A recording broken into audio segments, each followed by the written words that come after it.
Olá, boa noite, tudo bem?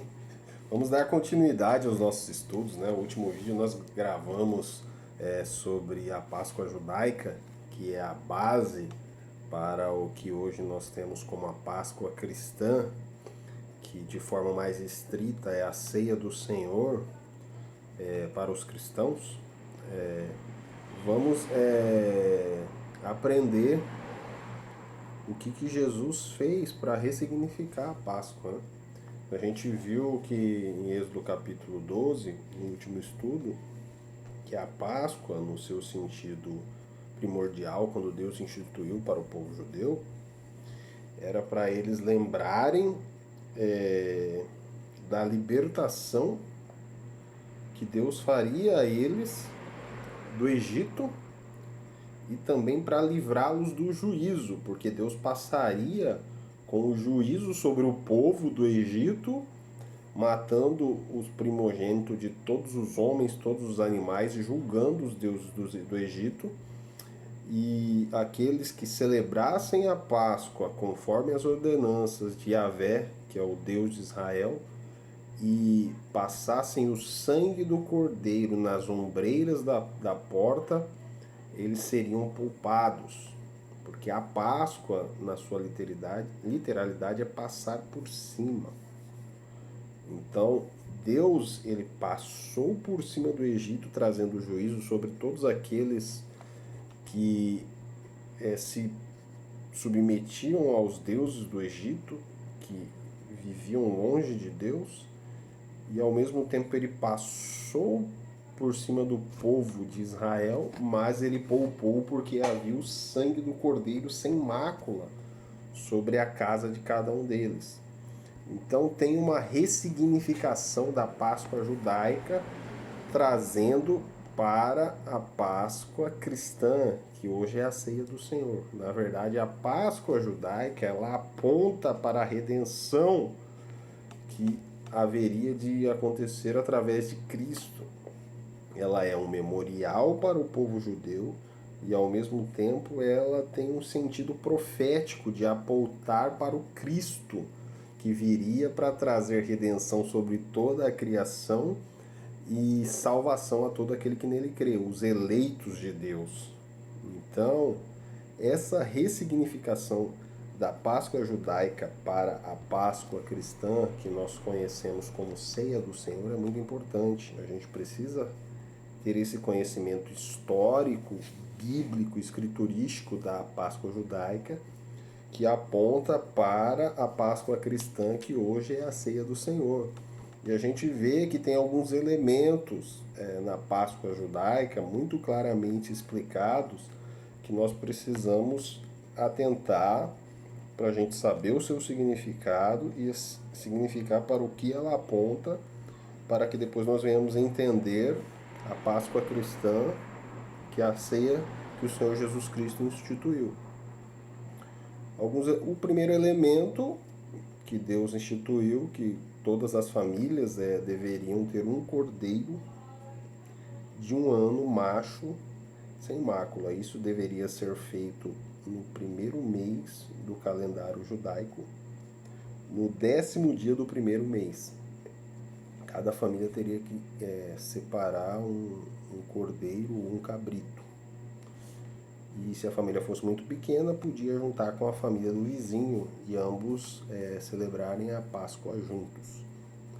E esse cordeiro que foi pego no 10º dia do primeiro mês do ano deveria ser guardado até o 14º dia, para que todos comessem juntamente em congregação. Quer dizer, ia juntar todas as casas, todas as famílias, e mataria cada qual o seu cordeiro, e celebrariam a Páscoa do Senhor, que foi decretada por Deus Yahvé. Esta é a Páscoa do Senhor. E eles deveriam comer com pães asmos e ervas amargas. As ervas amargas aqui representam todo o sofrimento que o povo judeu passou no Egito pelos seus 450 anos. E na cultura judaica a questão dos pães asmos tem muito a ver com a separação, não é? A purificação. O povo judeu sempre prezou muito essa questão de ser uma nação distinta, um povo separado para Deus. Então, até hoje mesmo na cultura judaica, isso é muito forte, a questão de evitar mistura, né? Comer as coisas puras. Isso faz parte da cultura deles também. O tanto que influencia, né? Essa questão da separação, de eles serem um povo escolhido. Deus escolheu o povo judeu para receber as suas leis, as suas promessas, e ser a linha sanguínea do qual o Messias viria ao mundo, né? O Messias, ele veio através do povo judeu. O Messias é um homem de 33 anos, judeu. Essa foi a linha sanguínea, essa foi a descendência sanguínea que Deus escolheu para que o Cristo viesse ao mundo. Isso é muito importante a gente ressaltar. Então aí nós temos o cordeiro macho, 1 ano sem mácula, nós temos os pães asmos e as ervas amargas. E temos também a questão que deveria ser comido no mesmo dia, assado, não podia ser cru. Isso era uma ordenança de Deus. E foi determinado por Deus que eles deveriam cingir os lombos e estar preparado para sair do Egito. Eles tinham que comer apressadamente e já estar preparado para sair do Egito. Depois que eles comessem e passariam a noite ali ainda, né?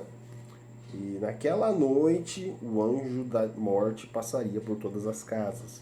E as casas que não tivessem o sangue na verga e nos umbrais, o primogênito daquela casa seria ferido com morte. Então a gente vê aí que o cordeiro, o sangue do cordeiro, era ali a representação de separação. Todos aqueles que celebram a Páscoa do Senhor, eles estão isentos do julgamento, do juízo de Deus. Sobre eles não vem o juízo, vem a misericórdia de Deus. Então ali mostra que Deus estava exercendo misericórdia sobre o povo judeu. Estava exercendo juízo sobre os deuses do Egito e o povo do Egito. Então é muito importante a gente entender esses elementos da Páscoa judaica para que nós possamos realmente fazer a transição para a Páscoa cristã. Na Páscoa cristã, a gente já percebe de cara que o Cordeiro é o próprio Cristo. Quando João Batista apresenta Jesus para o povo ali em Israel, ele diz, este é o Cordeiro de Deus que tira o pecado do mundo. Então, o próprio Cordeiro de Deus se fez carne, se tornou homem para ser sacrificado. E pelo teu sangue, todo aquele que crê em Cristo está livre do juízo de Deus. E qual que é o juízo de Deus sobre o homem? A morte. Aquele que peca contra Deus é executado com morte. Então, Deus ele passa, usar bem a linguagem da Páscoa judaica, ele passa em cima de todos aqueles homens e mulheres e ele verifica quem tem o sangue do Cordeiro. Aqueles que têm o sangue do Cordeiro recebem a misericórdia de Deus, e aqueles que não têm recebem o juízo. Esse é o significado da Páscoa judaica, que Deus ele poupa aqueles que têm a marca do sangue, aqueles que celebram a Páscoa, aqueles que fazem parte do povo escolhido. E Deus julga aqueles que não fazem parte do povo escolhido. Só que aí, na nova aliança, na Páscoa cristã, na ceia do Senhor, eu quero até trazer um texto aqui para a gente verificar aqui com vocês, em Lucas capítulo 22, versículo 15 em diante, O próprio Cristo falando com os discípulos, um pouco antes de ele ser entregue para morrer, ele diz o seguinte, eu vou ler o texto para vocês. Desejei ansiosamente comer esta Páscoa com vocês antes de sofrer, pois eu lhes digo, não comerei novamente até que se cumpra no reino de Deus. Recebendo um cálice, deu graças e disse, tome isto e partilhe uns com os outros. Pois eu lhes digo que não beberei outra vez do fruto da videira é o que produz uva, até que venha o reino de Deus. Tomando o pão, deu graças, partiu e deu aos discípulos, dizendo, este é o meu corpo dado em favor de vocês. Façam isso em memória de mim. Vamos à aplicação. Na Páscoa judaica, eles comiam o cordeiro assado, junto com os pães asmos e as ervas amargas, para lembrar que Deus fez na vida deles. O que Deus fez no povo judeu? Deus libertou do Egito e Deus usou de misericórdia. Porque Deus passou por cima do povo do Egito exercendo juízo. E Deus passou por cima do povo de Israel exercendo misericórdia. E aqui na Páscoa cristã, que é a ceia do Senhor, nós já não temos mais as ervas amargas, mas nós podemos entender que as ervas amargas que na Páscoa judaica era o sofrimento do povo de Israel, as ervas amargas aqui no contexto da nova aliança é o sofrimento do próprio Cristo. A gente pode ressignificar com o sofrimento que Cristo teve no Getsêmani, que é o lugar da prensa da azeitona. Ali ele sofreu, ele sentiu o quanto era pesada a missão dele. Ele angustiou-se tanto que ele falou para Deus, falou, Pai, se preciso passa de mim esse cálice, contudo, não seja feita a minha vontade, mas a tua vontade. Tem um texto nos evangelhos, não me recordo se é no evangelho de Mateus, se é no evangelho de Marcos, Lucas ou João, não me recordo, que fala que um anjo do céu desceu e o confortava, enquanto os discípulos dormiam. Quão grande era o sofrimento de Cristo naquele momento no Getsemane. Então, ele estava ali passando pelo seu momento de prensa, a amargura do seu sofrimento, que na Páscoa judaica representava aquelas ervas amargas. E os pães asmos que tinham na Páscoa judaica, que é o próprio corpo de Cristo, né? O corpo do Cristo glorificado. Quer dizer, na verdade aqui ele não estava glorificado ainda porque ele não tinha ressuscitado. Mas é o corpo do Cristo santo, né? Separado, né? Porque os pães asmos eles representam essa pureza. Representa a pureza de Cristo, né? A pureza do Cristo que vive com pecadores, mas não se contamina com o pecado, mas influencia as pessoas no sentido de levarem ela a pensar na sua conduta, a se arrependerem e tornar seguidoras do próprio Cristo. Então aqui nós temos na ceia do Senhor, nós temos na verdade, nós temos o pão, que é o corpo de Cristo, nós temos o suco de uva ou o vinho, que é o sangue da nova aliança, que na Páscoa judaica representava a proteção, a misericórdia, e aqui ela representa o perdão de pecados, o perdão de todos os pecados daqueles que creem, redenção para toda a criação, para o cosmos, onde nós vemos em João 3,16, né, porque Deus amou o mundo de tal maneira e deu o seu Filho unigênito. Mundo aí é o cosmos, é toda a criação, para todo aquele que nele crê, não pereça, mas tenha vida eterna. Então, o sacrifício de Cristo é para toda a criação, mas ele é eficiente para todo aquele que nele crê.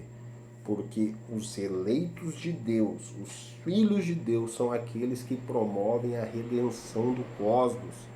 Porque eles recebem a filiação, eles recebem a adoção de filhos, recebem a semelhança de Cristo e de glória em glória são transformados à imagem e semelhança de Cristo. E eles podem promover essa redenção através da ação do Espírito Santo neles. Deus usa os seus filhos para promover a redenção na criação. Porque o homem que foi criado em imagem e semelhança de Deus, ele foi criado exatamente para isso. Para dominar, para exercer domínio, controle, mas conforme a vontade de Deus. Então aqui a Páscoa cristã, a ceia do Senhor, ela tem a significação do próprio Cristo. O Cristo que veio, sofreu, morreu, verteu o seu sangue para perdão de todos aqueles que nele creem, dos eleitos, e deixou esse memorial de tudo aquilo que ele fez, do quanto ele nos amou. Ele só não nos amou por palavras, mas ele praticou o amor. Ele não esperou nada em troca. Tanto que nesse texto aqui, que nós lemos aqui em Lucas capítulo 22, lemos o versículo 15 até o versículo 20. No versículo 20 ele diz: da mesma forma, depois da ceia, tomou o cálice, dizendo: este é o cálice da nova aliança do meu sangue, derramado em favor de vocês. E no versículo 21 ele diz: mas eis que a mão daquele que me trair está com a minha sobre a mesa. Quer dizer, Jesus está ali promovendo um memorial do quanto ele amou a todos os seus, e no mesmo momento ele está sentado, comendo e bebendo da ceia que ele instituiu com o seu traidor. Então, os filhos de Deus, eles precisam entender isso, que a ceia do Senhor, ela tem que nos dar esse fortalecimento, essa vida no Espírito. A gente recebe do corpo de Cristo, falando, nós somos parte do corpo de Cristo. Nós recebemos do sangue de Cristo, porque nossos pecados estão completamente perdoados. Nós estamos reconciliados com Deus, e Deus não vai passar por cima de nós com juízo. Ele vai trazer misericórdia. O que era para ele fazer, ele fez com Jesus. E essa capacidade, esse amor de Deus para conosco é que vai nos levar a ter uma espiritualidade tão saudável e tão pura que nós saberemos lidar com os nossos traidores. É isso que o Evangelho faz. O Evangelho, ele não vem para te tornar um príncipe, uma princesa do reino dos céus, para você exercer poder, mas para você exercer serviço, para você servir o seu próximo, para você amar os seus inimigos. O próprio Cristo diz isso, olha, na lei diz, olha, olho por olho, dente por dente. Ele fala: porém eu vos digo, ame os seus inimigos, orem por aqueles que os perseguem. Então, aqueles que participam da ceia do Senhor, eles têm que ser fortalecidos no amor de Deus de tal forma para eles saberem lidar com os seus inimigos e os seus traidores. Que essa mensagem fique gravada nos nossos corações. O Cristo, ele nos libertou para viver em novidade de vida. Se você odiava, você passa a amar. Se você roubava, você passa a se doar pelo próximo. Se você exercia uma função de poder, de dominação sobre as pessoas, o reino de Deus é de ponta cabeça. Você vai passar a servir as pessoas. Você vai passar a viver em função das pessoas. Então a nossa mentalidade muda. Reflita sobre esse texto, reflita sobre essa realidade. Compartilhe esse vídeo com as pessoas que você conhece que precisam ouvir essa mensagem. Que Jesus morreu pelos nossos pecados porque Ele muito nos amou, mas para nos ensinar a amar o nosso próximo sem esperar nada em troca. Para amar os nossos inimigos, para amar os nossos traidores, para ter uma espiritualidade tão pura e tão saudável que nós consigamos ser sal da terra e luz do mundo. Você vai amar tanto, o seu amor vai ter tanto brilho, que você vai influenciar aqueles que estão nas pedras, nas trevas. Seu amor pelas pessoas vai ser tão constrangedor que as pessoas perto de você vão ficar com vergonha de fazer coisas erradas. Que o Espírito Santo nos conduza a essa realidade, a essa espiritualidade saudável, a essa espiritualidade pura. Nesse momento eu quero fazer uma oração com você. Eu senti vontade de fazer uma oração com você. Curve a sua cabeça comigo, onde você estiver, o momento que você for assistir esse vídeo. Vamos fazer uma oração, vamos agradecer a Deus por esse estudo. Pai querido, muito obrigado, a Deus, porque a Tua Palavra foi ministrada, Deus. Que nós conhecemos através da Tua Palavra o que o Senhor fez com o povo de Israel. O Senhor instituiu a Páscoa ao povo de Israel, a Páscoa judaica, demonstrando ali o seu poder, o seu braço forte para libertá-los de uma escravidão de 450 anos, Pai. E também apontando para o verdadeiro significado da Páscoa para todos os cristãos, que é a libertação do pecado, é a libertação da escravidão do pecado, o sofrimento que o pecado traz sobre toda a humanidade, ó Deus. Ó Deus, que o Teu Espírito Santo venha convencer cada pessoa que estudar a palavra conosco, que eles venham ser abençoados, que eles venham ser convencidos, que eles precisam entender que eles precisam fazer parte do corpo e do sangue de Jesus, precisam confessar a Jesus como único e suficiente Salvador e se arrepender dos seus pecados. Todo aquele que se arrepende dos seus pecados e crê no Evangelho é feito um filho de Deus. E o Evangelho é crer na boa notícia que Cristo veio para morrer por pecadores, cujo eu digo agora como apóstolo Paulo, eu sou o principal, eu sou o que mais preciso, eu que estou ministrando aqui agora é o que mais preciso, eu sou o devedor do Evangelho que eu recebi para todas as pessoas que vão ouvir esse vídeo, Pai. Que o Teu Evangelho entre nessas casas, ó Pai. Que o Cordeiro de Deus entre nas casas e cause uma transformação de dentro para fora. Que sejam gerados filhos de Deus, ó Deus, quando entrarem em contato com esse vídeo, ó Deus, para a glória do Teu nome, Pai. O nome do Senhor Jesus, Deus. Amém. Que Deus abençoe. Tenham todos uma ótima noite. Que você seja realmente impactado pela palavra do Senhor. Deus abençoe.